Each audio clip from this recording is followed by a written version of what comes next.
I recently fielded a phone call from the CEO of a commercial construction client we're working for, and he said he had an idea. His idea was to perform a 4 or 6 week benchmarking study where we would collaboratively figure out where they stood in the market, where the leaders were, and what they needed to do in order to catch up. And I told him no, for 2 reasons.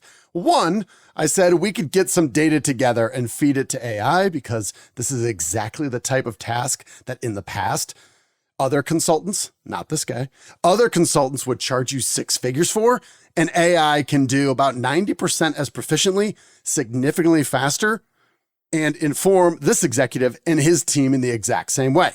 And the second reason I said is because benchmarking is for losers. And for the second time in our very short phone call, he said, "What?" And I said, no, I mean that literally. Benchmarking is for losers. And then I sent him the article with that title from January of 2023 by Roger Martin. And this article is the topic of today's episode because many strategic planning sessions is really just a very expensive and slow way to discuss how to catch up. Because the reality is sometimes all the spreadsheets and all the consultant decks and all the best practices and all the comparisons to all the companies that you're competing with will only help you become average. And this is the somewhat provocative idea, maybe, from Roger Martin, that again, benchmarking is for losers. And it's not because benchmarking is useless, it's not. It can be valuable to some degree, but it only helps you close the gap. It doesn't help you win. And if you want to become a leading company in the construction industry, especially in a market full of roll-ups and acquisitions and AI-powered analytics and industry benchmarks, this conversation matters more than ever. Because all this data and all this AI proliferation is going to make benchmarking faster, cheaper, and more convincing to many than ever. But it still won't give you strategy.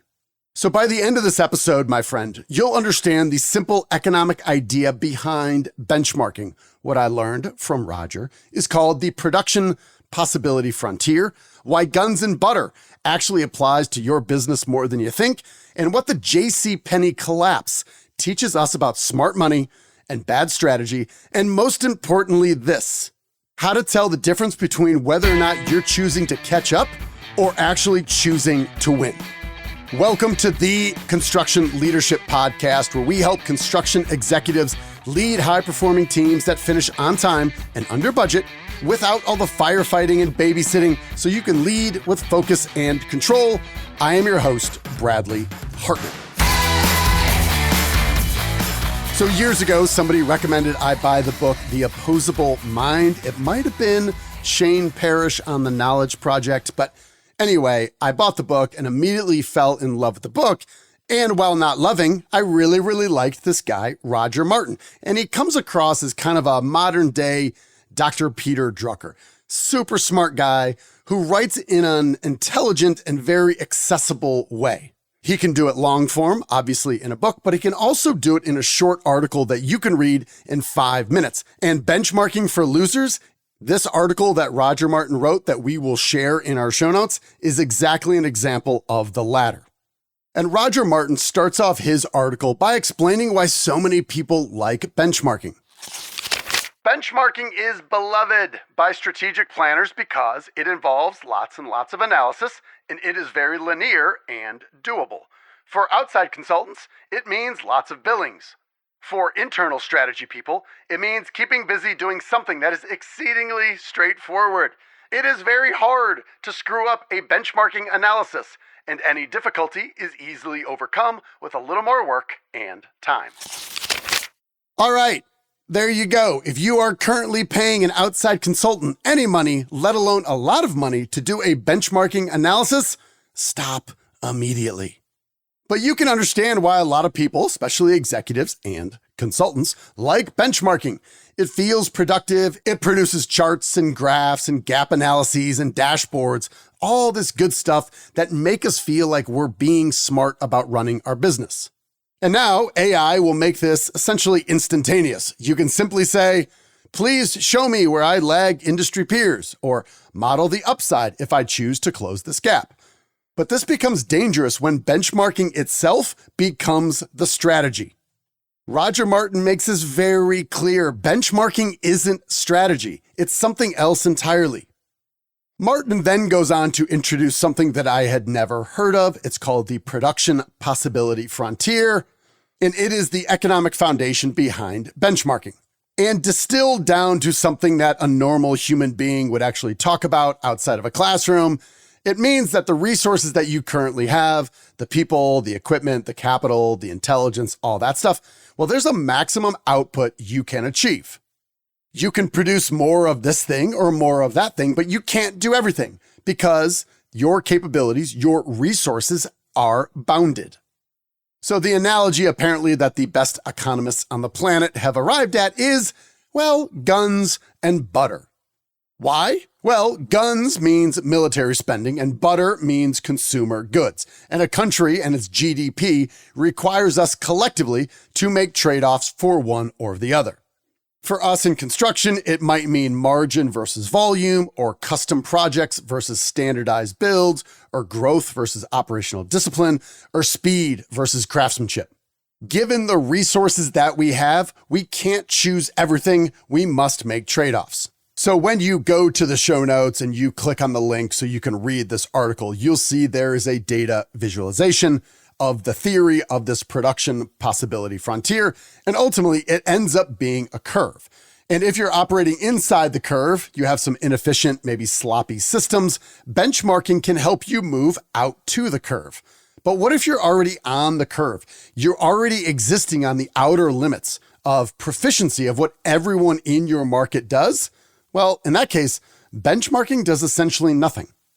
Benchmarking, therefore, Roger Martin contends, helps losers become, well, mediocre. And here, Roger Martin calls this the Ackman paradox. And this really resonated with me because he talks about JCPenney. Now, I grew up in the 80s and the 90s in Chicagoland. JCPenney was a staple of back-to-school buying. And then when we moved to Dallas about a decade ago, this is the headquarters of JCPenney. And depending on your age, JCPenney, as hard as it is to believe now, was once a really strong, recognized brand. And then comes along this guy named Bill Ackman. He's brilliant. He's an elite hedge fund manager. And here, we'll jump back to Roger Martin's article. I call this the Ackman paradox, named after the activist hedge fund founder Bill Ackman of Pershing Square. To convince investors to get on board for his raids, he puts together detailed PowerPoint decks showing how his target's financial performance will improve if it just hits the industry benchmarks across numerous dimensions. I remember vividly his decks for JCPenney. He took control of the company, worked at hitting all the benchmarks, but the financials never improved in the way he forecasted. It is because at the end of his work, JCPenney was still a completely mediocre company in an industry of relatively low structural attractiveness. And that isn't a recipe for attractive financial results. He exited with a $500 million loss. Roger Martin's point is this. Bill Ackman put together all these slides with all these pictures of the future, and his message to investors is this: if we just hit these benchmarks, we will win. Earnings will rise. But you can see the obvious flaw. Benchmarking is for losers. Even if you close every operational gap, you're still just a mediocre player in a mediocre industry. So as more and more private equity money piles into our construction space, as more and more billionaires come in and say, think we can really do well here, keep this in mind. The pitches here will always include synergies and margin expansion and industry benchmarks and PowerPoint math. And yet, most acquisitions underperform their projected accretion.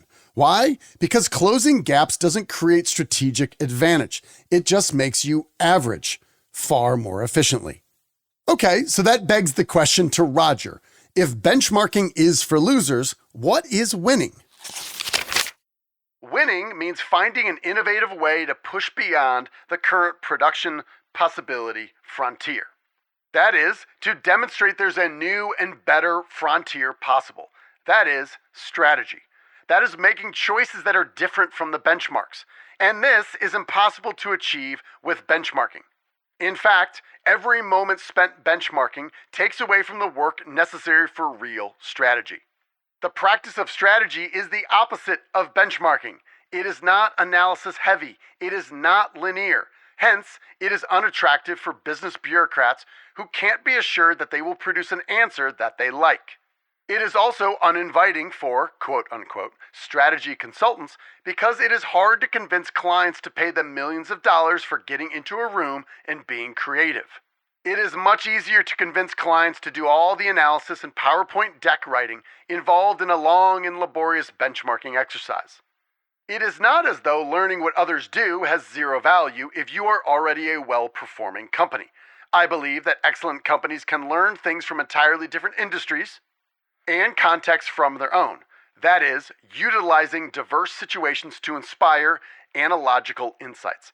But this just underscores the fact that every moment you spend benchmarking in your industry or context is time taken away from the creative act of strategy, of moving the production possibility frontier out. So for us construction folks, winning isn't matching competitor margins or copying comp structures or matching backlog models. What winning means is a different business model altogether, a different customer segment, a unique and different way of delivering value, a unique economic engine. It means looking at your competitor and saying, we are truly doing different activities. And as artificial intelligence gets bigger, stronger, and faster and better for all of us, this means benchmarking is about to become cheaper and more ubiquitous than ever before. So, what is scarce? Judgment, courage, taste, strategic intent, the willingness to ignore this very thing, benchmarking. Every day in the construction industry, we can see competitors spending enormous amounts of time and money trying to catch up. But strategy isn't catching up. Strategy is choosing where to play and how to win where no benchmarking can prescribe. Now, Roger Martin didn't say this explicitly, but I will. Life's too short. Your competitors are too good to waste time on benchmarking. Choose to do something different. Choose to be different. All right, friend, that's all I've got. Hopefully you found this helpful. Go to our show notes, click the link. You will see the Medium article that Roger Martin posted from January of 2023. To point out the obvious, I found immense value in this for our clients, telling them what not to do, but also for my own business. It's called Benchmarking is for Losers. Don't let it crowd out strategy. It is by Roger Martin. You, my friend, should read it. That's all I've got. We'll close out with our leadership mantra. You are owed nothing. Deliver value first. Make it a great week.